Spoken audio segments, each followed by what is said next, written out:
এই যে ভাই দেন, এই যে দালালি ঈদ দেয়া ভাত খাইতে, দান্দার ঠাই দিয়ে সবাই ভাত খাইতে আছে। দেখছেন, এর মধ্যে আমি সরকারি ড্রাইভার কালসার পর্তুগাল থেকে বলছিলাম, সে এর সাথে যুক্ত আছে। ভাই মাথার জাগান একটু, এই কোনোদিন যদি কয় যে এক গাছ ভালো খাই নাই, আমি আমার টাকা দিয়ে খাই, আমি আমার মতো করে অর্ডার দিয়ে খাবো। সবাই ডিম দেন, ডিম। হ্যাঁ, ডিমের পরে ই দেবেন, গরুর গোশ দেবেন, ঠিক আছে? বুঝলা, তোর একটা কথা বলি, দেন না কা, দেন না কা।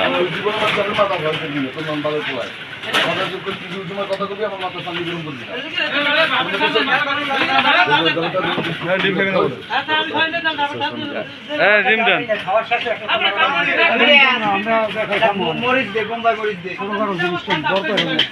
সবাই ডিম খাইতে আছে না?